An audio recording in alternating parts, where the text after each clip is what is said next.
कहने का अभिप्राय, ज्ञान किसे कहते हैं? ज्ञान का मतलब संसार की सारी उपलब्धियों की प्राप्ति तो हो, परंतु प्रत्येक उपलब्धि प्राप्ति के पीछे देह केवल और केवल भगवत प्राप्ति हो। बात को बहुत गंभीरता से सुनिए। हम संसार की हर वस्तु चाहते हैं, परंतु हर वस्तु के पीछे भाव हमारा प्रियधनाश्रित यही रहे कि कैसे ठाकुर जी प्राप्त हो।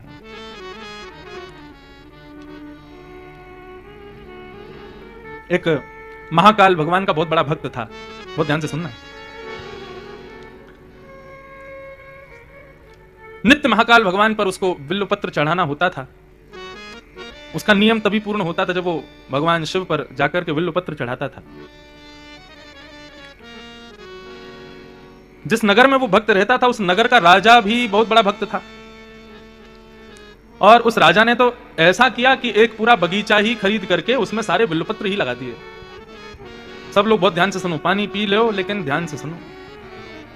वैसे तो श्रोता को बिल्कुल वैसे बैठना चाहिए जैसे वक्ता। वक्ता पानी पीता, चाय पीता कथा के बीच में, तो श्रोता क्यों पी रहे हैं फिर?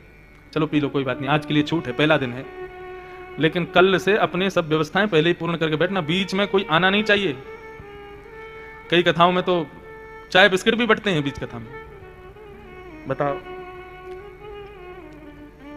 पिक्चर देखने जाएं, पॉपकॉर्न खाएंगे, कोल्ड ड्रिंक पिएंगे, घर में बैठ के सीरियल देखें, उसमें भी खाना पीना चाहिए, कथा को भी नहीं छोड़ा। पानी तक ठीक है, नहीं पानी तो पीते जाओ,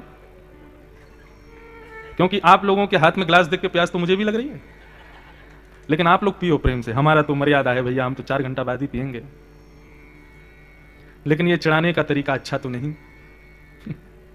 कोई बात नहीं, विनोद की बात है। अब अरे भैया और उनको भी पिला जाओ, तुम जाओ, मतलब वो पीछे वाले ने पिला दो, बेचारे वो ऐसे कहेंगे हमको नहीं पिला गए। कथा के बड़े नियम हैं। भागवत के नियम के लिए बताया गया श्रोता को कैसे सुननी चाहिए। बोले व्रत करे, व्रत करके फलाहार करके कथा सुने। फिर दूसरी बात क्या कहते हैं? बोले फलाहार कोई नहीं कर पाए तो बोले एक बार भोजन करे और एक बार फलाहार करे, कथा सुने। बोले वह भी संभव नहीं हो तो बोले ठीक है दिन में 4 बार भोजन करे लेकिन कथा सुने। तो इसलिए आप लोग खाओ पियो सब करो लेकिन कथा सुनो। तो कल से पानी वानी सब पहले पी लेना, बीच में उठना करना। आज तो पहला दिन है, सब क्षमा है, लेकिन कल से नहीं, कल से तो बिल्कुल पिन ड्रॉप साइलेंस। और जरा सी भी मुंडी किसी की घूमी तो मैं फिर मंच से टोक दूंगा, इधर देखो, कथा सुनो पूरी। आज तो थोड़ा मैं पहचान रहा हूं आपको, आप लोग पहचान लो, बाकी कल से तो फिर देखो। ये कोई कहने की बात नहीं, खूब खाओ पियो, हमें कोई दिक्कत नहीं है, लेकिन कथा का विशेष रूप क्या है? एक शब्द याद रखिएगा, 7 दिन तक सुनाई देगा, देहाभिमान की शून्यता। क्या है? देहाभिमान की शून्यता। हमारा देह बहुत अभिमानी है। पसीने आने लगते हैं तो तुरंत इसको एसी की जरूरत पड़ती है, ठंड लगती है तो इसको तुरंत कंबल चाहिए होता है, भूख लगने पर इसको चटपटा चाहिए, प्यास लगने पर कोल्ड ड्रिंक चाहिए। ये जब हम लोग साधारण सामान्य वस्तुओं को ना लेकर के अतिशयुक्ति जब अपने शरीर को देते हैं तो इसमें यह समझना चाहिए हमारा देह अभिमानी हुआ है। यहां पर इस अभिमान से यदि शून्य नहीं हुआ ना देह, तो समझना अभी कथा हमारे जीवन में आई नहीं है। हम एक आसन पर बैठे रह जाएं, हमको हमारे चरणों में कोई दर्द ना हो, कमर में कोई दिक्कत ना हो, एक आसन पर बैठ करके पूरी कथा सुन लें और किसी भी प्रकार की कोई दिक्कत ना हो, तो समझना अब देहाभिमान शून्य हो गए हो। तो क्या बता रहा था मैं? महाकाल भगवान का एक भक्त था, नित्य बेलपत्र चढ़ाता था शिव जी पर, परंतु उस नगर के राजा भी भगवान शिव के अनन्य भक्त थे।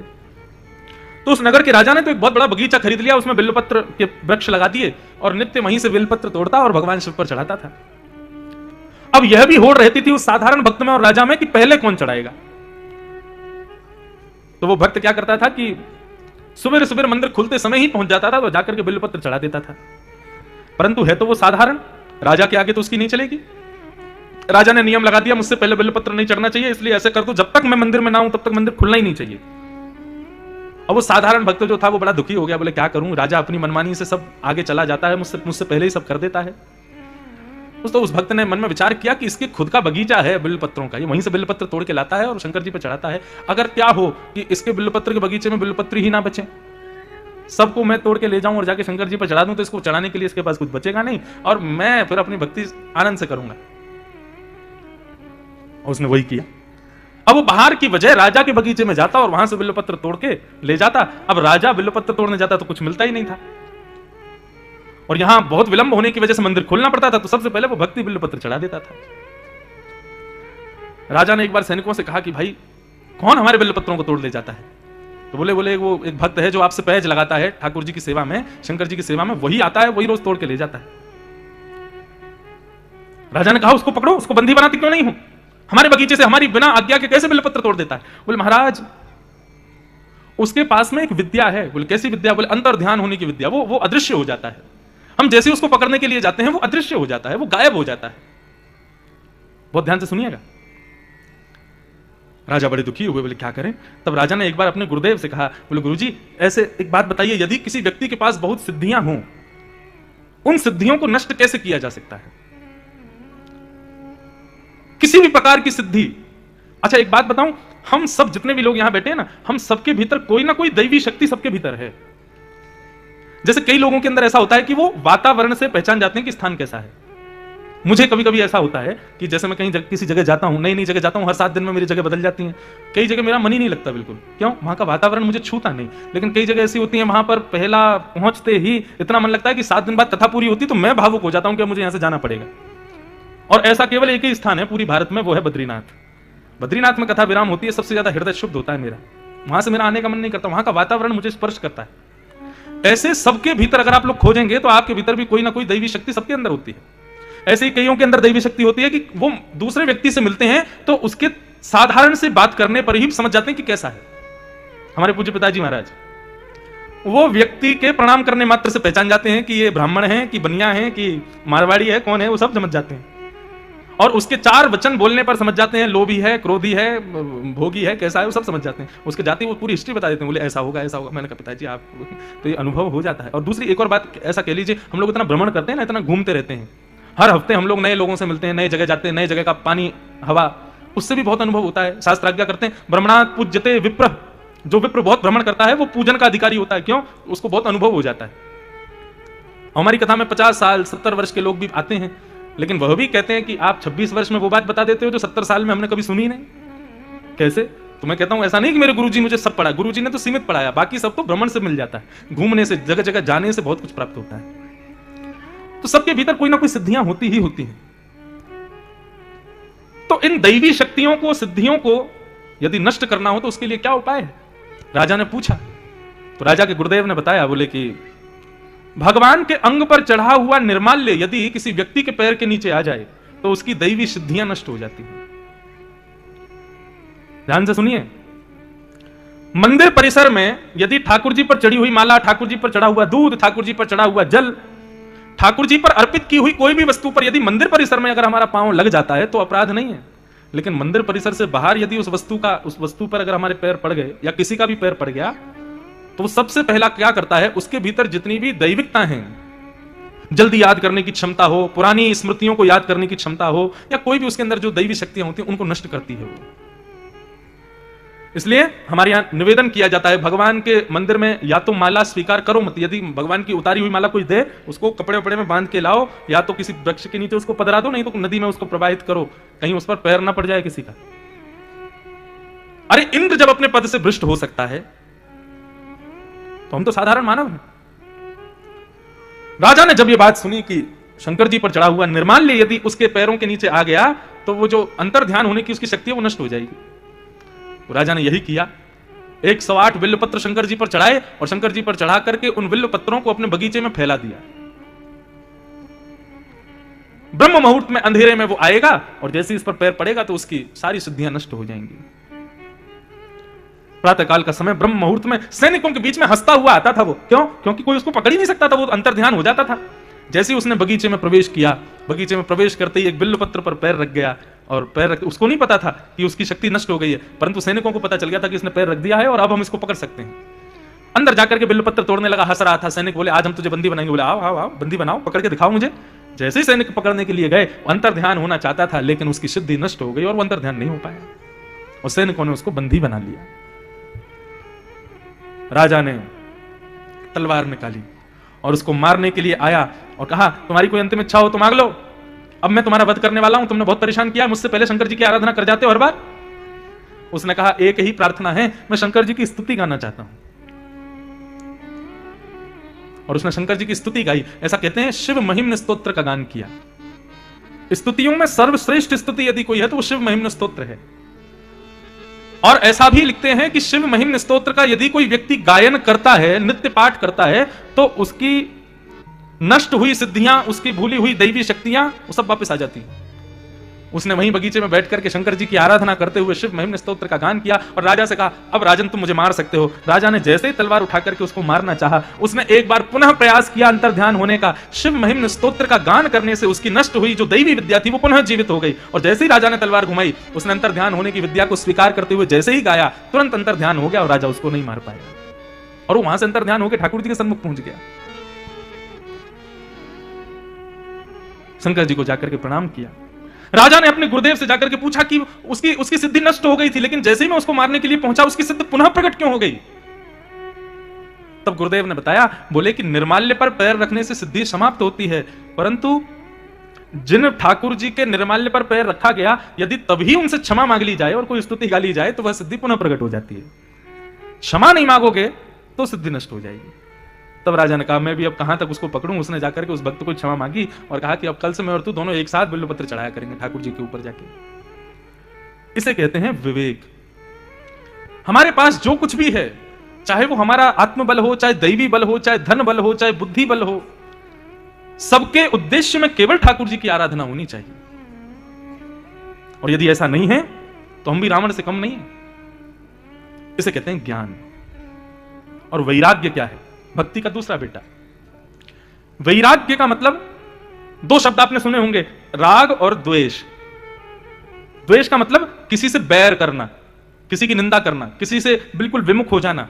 और राग का मतलब किसी में बहुत आसक्त हो जाना। तो वैराग्य का मतलब क्या है? वैराग्य का मतलब किसी से भी आसक्ति, किसी की भी आसक्ति में ना पड़ना ही वैराग्य है। वैराग्य का मतलब, हम लोग जैसे वैराग्य शब्द सुनते हैं हमारे मन में क्या पहला पॉइंट आता है? घर परिवार त्याग देना, सन्यासी हो जाना, बाबा जी बन जाना, पीले कपड़े पहन लेना, इसी को वैराग्य कहते हैं। नहीं, वैराग्य का मतलब संसार में जितनी भी हमारी इच्छाएं हैं उन इच्छाओं का त्याग करना वैराग्य है।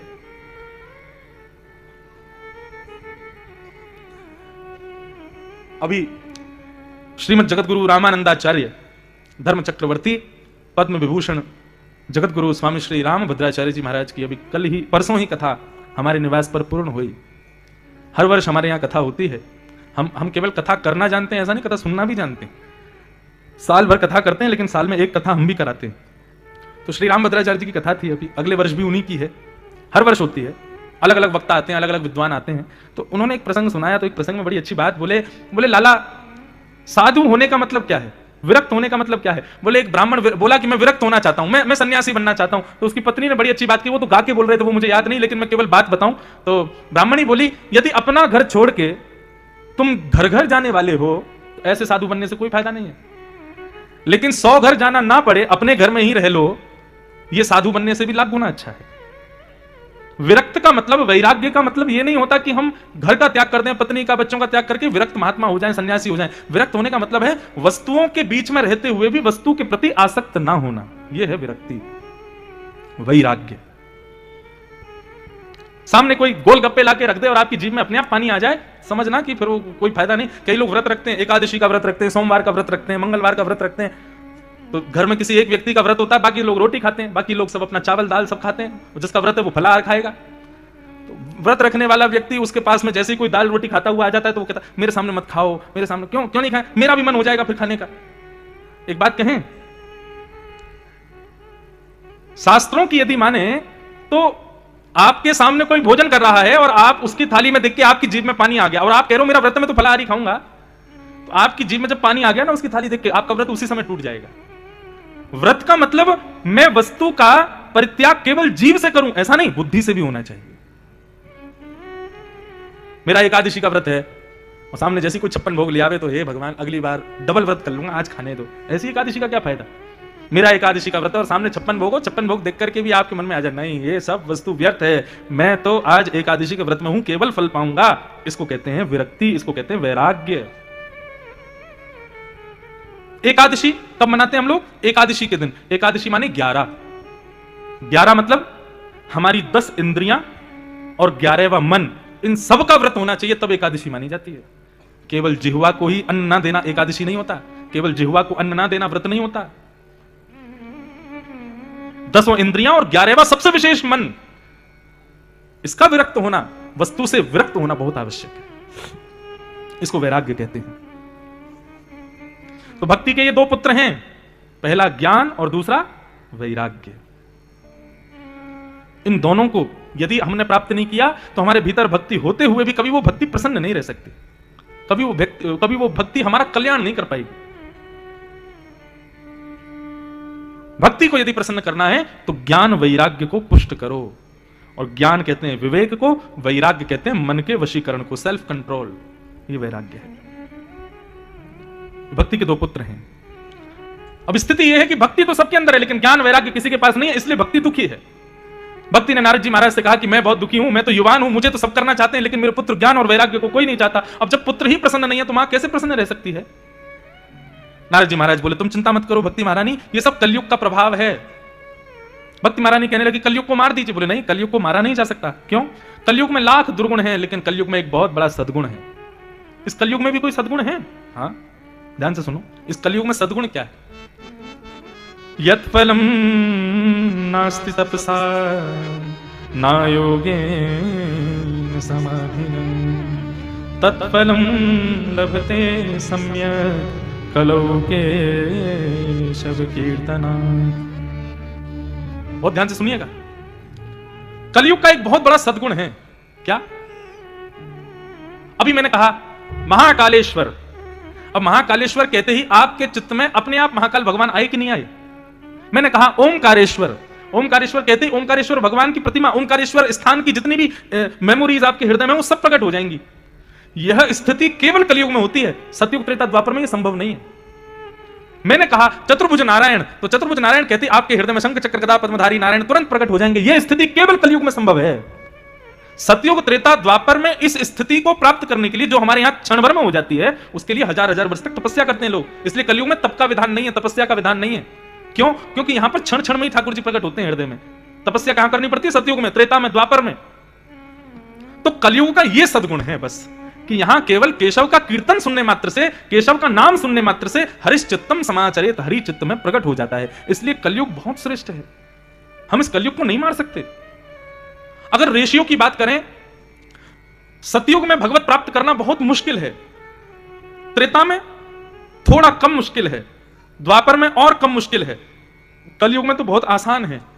परंतु यदि यहां पर यह बात करें कि मुक्त होते कितने हैं, सतयुग में बहुत लोग मुक्त होते हैं, द्वापर त्रेता में थोड़े कम मुक्त होते हैं, द्वापर में थोड़े और कम मुक्त होते हैं, कलयुग में तो गिनती के ही इक्का दुक्का मुक्त होते हैं। समझ में आई बात? मतलब भगवत प्राप्ति का मार्ग सतयुग में कठिन है लेकिन उस मार्ग के पथगामी बहुत सारे हैं, प्राप्त कर लेते हैं भगवान को। कलयुग में भगवत प्राप्ति का मार्ग बहुत सरल है लेकिन भगवान को प्राप्त कोई एक दो ही कर पाते हैं। क्यों? आलसी हैं हम लोग, जबरदस्ती करना नहीं चाहते भगवत प्राप्ति। अब इसका क्या किया जाए? यक्ष ने धर्मराज युधिष्ठिर से पूछा संसार में आश्चर्य क्या है बताओ। वंडर्स, जिनको हम कितने बोलते हैं, कितने हैं हमारे यहां? 7-8 बोलते हैं ना, 7-8 अजूबे हैं। वो कौन सी जगह है? कोटा में तो सारे अजूबे बनाए हुए हैं। परंतु यक्षराज ने धर्मराज से पूछा कि संसार में आश्चर्य क्या है। धर्मराज उत्तर देते हैं कि सुलभम भगवन नाम जिह्वाच वशवर्तिनी तथापि नरकं यान्ति किमाश्चर्यमतः परम्। धर्मराज युधिष्ठिर कहते हैं हे यक्षराज, इस संसार में सबसे बड़ा आश्चर्य एक ही है। बोले क्या? बोले भगवान का नाम बड़ा सुलभ है, फ्री में मिल जाता है। दुकानदारों से जाके कहना नहीं पड़ता 1 तोला राम नाम दे दो, 2 किलो भगवान का नाम दे दो, महामंत्र दे दो। और कहीं ऐसा भी नहीं कि कोई दुकानदार कह देता हो नहीं महामंत्र तो नहीं दूंगा मैं। क्यों? 500 रुपया दो पहले। अरे साधारण है, हरे कृष्ण कृष्ण कृष्ण हरे हरे, हरे राम राम राम हरे हरे, सबको पता है। भगवान का नाम इतना सुलभ है और इस नाम को गाने वाली जीभ हमारे वश में है। भगवान का नाम सुलभ है, नाम गाने वाली जीभ हमारी वश में है, तब भी नरक के द्वारों पर ताला नहीं लगा। यह सबसे बड़ा आश्चर्य है। नरक के द्वार आज भी खुले हुए हैं, इससे बड़ा आश्चर्य कोई नहीं है। नरक कौन नहीं जाता? जो भगवान का नाम गाता है वो नरक नहीं जाता। तो फिर नरक तो बंद हो जाना चाहिए था। ये हमारा आलस्य है, जीव हमारे वश में, नाम इतना सहज, फिर भी हम नरक जा रहे हैं। आप कहोगे महाराज जी आपको कैसे पता हम नरक जा रहे हैं? आज जनसंख्या देखी आपने? पृथ्वी पर जितने लोग जन्म ले रहे हैं, ऐसा हो ही नहीं सकता कि वो नरक नहीं गए। पृथ्वी पर जन्म ही तब लेना पड़ता है जब नरक में दुख भोगने के बाद में हमको दोबारा पुण्य करने के लिए पृथ्वी पर भेजा जाता है, तभी हम पृथ्वी पर आते हैं। मैं भले व्यासपीठ पर बैठा हूं, आप लोग नीचे बैठे, दुनिया भर के लोग यहां बैठे हैं, हम सबने नरक दर्शन किया है। हम दोबारा सुधरने के लिए पृथ्वी पर आए हैं। ये इतनी जनसंख्या जो बढ़ रही है, इस बात का प्रतीक है कि नरक के द्वार अभी भी खुले हुए हैं। वो नरक के द्वार बंद करने का कितना सरल उपाय, केवल मुख से कृष्ण नाम कहना है, राम नाम कहना है, गोविंद नाम कहना है। हम वही नहीं कह पाते। हां, बस अंतर इतना है, एक आध बार नहीं कहना है, कहते रहो, जपात सिद्धिर जपात सिद्धिर जपात सिद्धिर न संशय। उसमें संशय मत करो, कहते रहो। पूज्य पिताजी महाराज अपनी कथा में गाते हैं, नाम रटते चलो, काम करते चलो, हर समय कृष्ण का ध्यान धरते चलो, मुरली वाले को मन से रिझाते चलो, कृष्ण गोविंद गोपाल गाते चलो। बस इतना सा करना है कि हमारी जिह्वा पे 24 घंटे अनवरत भगवत नाम चलता रहे, बस और कुछ नहीं। ये हो जाए, नरक के द्वार अपने आप बंद हो जाएंगे। लेकिन हम लोग आलसी हैं, नहीं कर सकते। आजकल के युवाओं की तो पूछो ही मत। YouTube पे नया गाना कौन सा आया है, बेहुदा गाना, वो उनको पता होगा। लेकिन आजकल हम लोग दीपावली क्यों मनाते हैं, हम लोग रक्षाबंधन क्यों मनाते हैं, होली क्यों मनाते हैं, हमारे बच्चों को नहीं पता। इतने लोग आप कथा में बैठे हो, आपके बच्चों को भेजो मंच पे, मैं माइक देता हूं, बताओ दीपावली क्यों मनाते हैं। हम लोग नहीं बता पाएंगे। रामकृष्ण में अंतर क्या है बताना जरा, नहीं बता पाएंगे। कौन सा नया यूट्यूबर आ गया है, कौन सा नया रैप आया है, सब उनको पता है। कहां जा रहे हैं हम लोग, और फिर बात करते हैं कि नरक से बचना है, मुक्ति प्राप्त करनी। कैसे मिलेगी मुक्ति? भगवत नाम जीवन का आधार जब तक नहीं बनेगा, तब तक भगवत प्राप्ति नहीं हो सकती। जैसे श्वास जरूरी, जल जरूरी, अन्न जरूरी, वैसी आत्मा का भोजन है भगवत नाम। जब तक वो भगवत नाम आत्मा को प्राप्त नहीं होगी, तब तक वो आत्मा परमात्मा की कभी नहीं हो सकती। भक्ति महारानी ने अपने दुख का कारण बताया। नारद जी ने कहा, देवी कलयुग की वजह से ये सब हो रहा है, परंतु तुम चिंता मत करो, मैं तुम्हारा कोई निवारण ढूंढ के लाता हूं। तब नारद जी महाराज बद्रिक आश्रम गए और जाके सनत कुमारों से पूछा कि भक्ति ज्ञान वैराग्य की पुष्टता के लिए कोई उपाय बताओ। तब उन्होंने बताया, श्रीमद् भागवतालाप सतु गीत सुकादिभिः। बोले लोग जब कथा में आकर के बैठेंगे, भागवत की कथा में, तब उनके भीतर भक्ति के संग संग ज्ञान भी पुष्ट होगा और वैराग्य भी पुष्ट होगा। इसलिए भागवत की कथा कराओ। भागवत ही एकमात्र सार है। और भागवत सार बताते हुए भगवत भजन को ही सर्वोपरि बताया।